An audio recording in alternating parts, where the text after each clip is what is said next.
Hello everyone! Paano mag-apply bilang OFW? Paano mag-apply ng trabaho sa abroad? Dito sa Hong Kong, Singapore, Saudi Arabia at kung saan pa man plano nyo mag-apply ng trabaho bilang OFW. So, sa ngayon ay sasabihin natin kung ano ang mga unang-unang dapat natin gawin sa pag-a-apply ng trabaho kung kayo ay gustong magtrabaho sa Hong Kong. Una natin gawin ay ihanda natin yung sarili natin. Of course. Bakit? Kasi pag nag-a-apply tayo sa abroad, tayo ang sarili natin mag-isa ang pupunta doon. Iiwanan natin ang pamilya natin sa Pilipinas. Kung ikaw ay pamilyado, may anak at may asawa, syempre mahuhumsik ka, malulungkot ka at mag-a-adjust ka kung ano ang magiging buhay mo pag malayo sa kanila at pumunta ka sa ibang lugar na first time. So, homesickness. Una yon. Pangalawa, ihanda mo yung sarili mo dahil hindi mo alam kung anong klaseng amo ang makukuha mo doon. So, ang pinag-uusapan dyan ay between sa inyong dalawa ng amo kung magiging okay ang samahan ninyo. Pangalawa, ang susunod ay ang pagkain. Ang pagkain sa Pilipinas ay kakaiba o magkaiba sa pagkain sa abroad. So, doon yung makikita kung paano nyo i-adjust yung sarili nyo dyan. So, isa yan sa mga bagay na kailangan nyo paghandaan pag kayo ay nagpaplanong magtrabaho sa ibang bansa. Ano ang susunod na kailangan natin paghandaan? So, ayun, ang pakikisama sa loob ng bahay sa amo, at the same time, ang environment nyo ay kakaiba kaysa sa Pilipinas. So, dito sa abroad ay maraming Filipino na makakasalamuha din kayo. So, may mga Filipino na approachable at meron namang hindi. So, yun ang mga bagay na kailangan nyong malaman. After that, ang pinaka number one na gagawin natin pag tayo ay nag-a-apply ay ang ihanda ang ating mga papeles. Siyempre, di ba? So, unang-una na dyan, kailangan nyo ng birth certificate. Yung mga NBI, birth certificate, NBI, or is either SSS kung meron kayo, sama yan, mga yan. Kasi kailangan nyo yan pagdating dito, yung SSS kung gusto nyong patuloy na magbayad ng SSS dito. So, kailangan nyo ng mga papel na yan. So, NBI, birth certificate, yan yung mga bagay. And the same time is passport.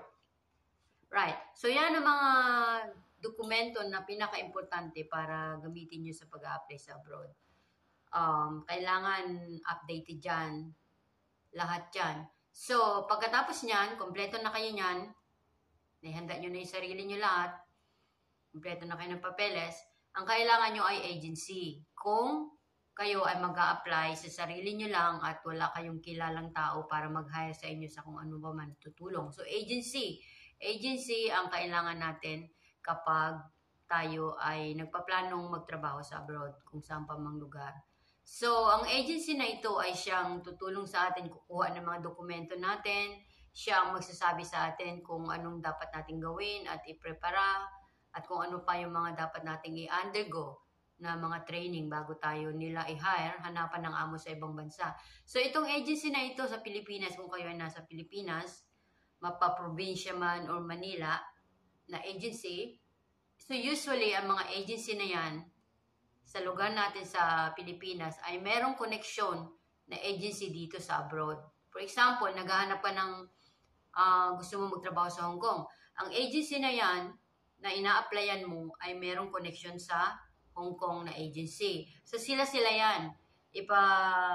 I-ready nila yung mga aplikante dun sa Pilipinas, lahat-lahat ng mga proseso. Pag ready na yan, kukontakin na nila ngayon yung agency dito na meron silang aplikante na ganito para hanapan ng employer. So sila ng agency ang nag-uusap from Pilipinas to abroad. So pag ready na ang lahat, ang agency na ang bahala sa inyo doon sa Pilipinas para magpadala sa inyo sa Hong Kong.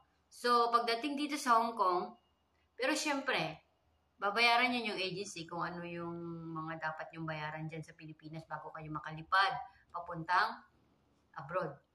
So, ang agency dito, ang magsusundo sa inyo sa airport pag kayo ay inilipad na mula Pilipinas papunta sa abroad, sa Hong Kong o kung saan pa man, ang agency ang susundo sa inyo sa airport. So, that time, pag sundo niyo sa inyo sa airport, dadali nila kayo sa agency nila at doon susunduin kayo ng kanya-kanya ninyong employer kung anong oras man sila available magsundo sa inyo. So, ganun ang proseso ng pag-a-apply sa abroad bilang domestic helper. Yeah, mga ganun. So, dito, pag ang in-applyan mo sa Pilipinas ay domestic helper, means to say ay sa loob ng bahay. So, ang trabaho sa loob ng bahay ay all around.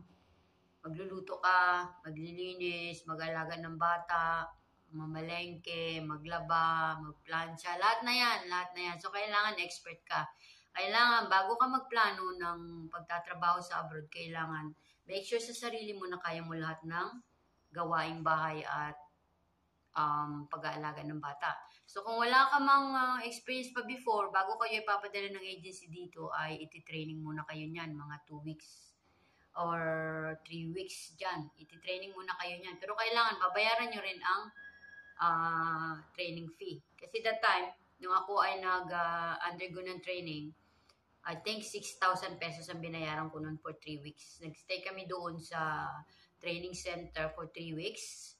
Doon kayo matulog, lahat na yun. So, tuturuan kayo doon paano maglinis ng sasakyan, magluto, at sasabihin sa inyo, i-explain sa inyo kung ano-ano ang mga ingredients at mga pagkain na nandito sa Hong Kong. Kung halimbawa dito kayo nag-abroad. So, yun ang ating mai-share sa inyo tungkol sa pag-abroad. At last one, pagdating nyo dito sa Hong Kong, pagsundo sa inyo sa airport ng agency, maaring dadalhin muna nila kayo sa boarding house nila. Magstay kayo doon ng 1 day or 2 days kasi pag bagong dating kayo sa Hong Kong, kukuhanan muna kayo ng Hong Kong ID. Yun ang mangyayari. So, Hong Kong ID, dadalhin kayo ng agency person sa sasamahan nila kayo sa immigration department para doon mag-fill up kayo para sa inyo Hong Kong ID. So, makukuha nyo yung Hong Kong ID nyo na yan. Pag nakuha nyo na yan, tsaka kayo dadali ibabalik ng agent person sa boarding house and then kukontakin na nila yung inyong employer na pick upin na kayo kasi meron na kayong Hong Kong ID. So, ganun. Mga kaibigan nyo dito, kung wala kayong kamag-anak dito sa Hong Kong, pupunta kayo dito, wala kayong kamag-anak. So, ang magiging kaibigan nyo dito, kabady-bady, ay yung mga kabatch nyo sa training center dun sa Pilipinas nung kayo ay undergo ng training. Ganun ang nangyayari kasi noon nung sa akin. So, ang pag-a-adjust ng pagkain ay nasa inyo na. Kung kailangan nyong kumain dahil kailangan nyong malakas para sa trabaho ng buong araw. Okay, so yan ang ating mai-share sa inyo ngayon tungkol sa kung paano ang pag-a-apply, kung ano yung mga ipe-prepare na dokumento at sa sarili nyo. So sa mga susunod, meron pa tayong ibang tip. Abangan natin. Salamat sa pagpanood at likes and share para maraming makaalam at kung paano ang pag-a-abroad, makatulong tayo. Salamat everyone. Have a nice day.